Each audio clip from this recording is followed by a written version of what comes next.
Rajkot collector કચેરીને બોમ્બથી ઉડાવી દેવાની ધમકી આપવામાં આવી છે। જી હા, ઈમેલ દ્વારા કચેરીને બોમ્બથી ઉડાવી દેવાની ધમકી મળી। પોલીસ અને ફાયરની ટીમ ઘટના સ્થળે પહોંચી છે અને સુરક્ષાને લઈને તમામ તપાસ હાથ ધરવામાં આવી છે। કલેક્ટર કચેરીને ખાલી કરાવવામાં આવી છે। ડોગ સ્ક્વોડ પણ તાત્કાલિક પહોંચીને કરી રહ્યું છે તપાસ।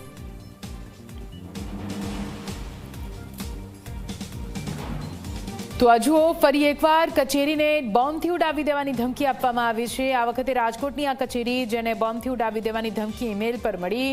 ધમકી મળતાની સાથે ઓફિસને ખાલી કરી દેવામાં આવી છે। પોલીસ તાબડતોડ ત્યાં પહોંચી, સાથે ડોગ સ્ક્વોડ પણ ત્યાં પહોંચ્યું છે અને કચેરીના ખૂણે ખૂણાની તપાસ હાથ ધરવામાં આવી રહી છે। જો કે હજુ સુધી કોઈ શંકાસ્પદ વસ્તુ હાથ નથી લાગી।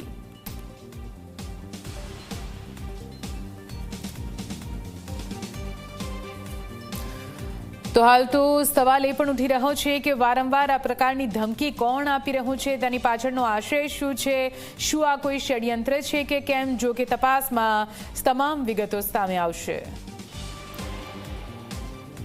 રાજકોટ શહેરની કલેક્ટર કચેરીને બોમ્બથી ઉડાવી દેવાની ધમકી છે તે મળી છે। ધમકી મળતાની સાથે જ બોમ્બ સ્ક્વોડ અને ડોગ સ્ક્વોડ છે તે કલેક્ટર કચેરી ખાતે પહોંચી છે અને તેના દ્વારા કલેક્ટર કચેરીના તમામ ફ્લોર ઉપર હાલ અત્યારે તપાસ હાથ ધરવામાં આવી છે। કોઈ જગ્યાએ કોઈ વસ્તુ શંકાસ્પદ છે કે નહીં તેને લઈને જે ડોગ સ્ક્વોડ છે તે હાલ અત્યારે તપાસ છે તે કરી રહી છે। જે રીતના વાત કરીએ કે રાજકોટ શહેરમાં અગાઉ પણ એક વખત થોડા દિવસ પહેલા જ કોર્ટને છે તે બોમ્બથી ઉડાવી દેવાનો મેલ છે તે મળ્યો હતો।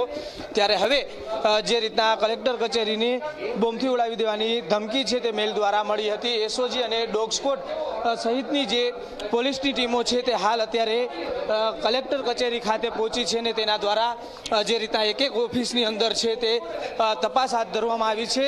આ જોઈ શકાય છે જે દ્રશ્યો છે અંદરના કલેક્ટર કચેરી ઓફિસના છે, જ્યાં આગળ હાલ અત્યારે પોલીસ છે તે અલગ અલગ ઓફિસોની અંદર જઈને તપાસ છે તે કરી રહી છે। અલગ અલગ જે વિભાગો છે તેની અંદર કોઈ વસ્તુ મૂકવામાં આવી છે કે કેમ તેને લઈને આ જે મેલ મોકલવામાં આવ્યો છે તે કલેક્ટર ઓફિસનો જે ઓફિશિયલી મેલ આઈડી છે તેના ઉપર આ મેલ મળ્યો હતો। તે મેલ મળતાની સાથે જ જે રીતના પોલીસ છે તે એક્શન મોડમાં આવી છે। પોલીસ દ્વારા આ અંગે વધુ તપાસ છે તે હાથ ધરવામાં આવી છે, પરંતુ હજી સુધી પોલીસને છે તે કોઈ શંકાસ્પદ વસ્તુ મળી નથી આવી।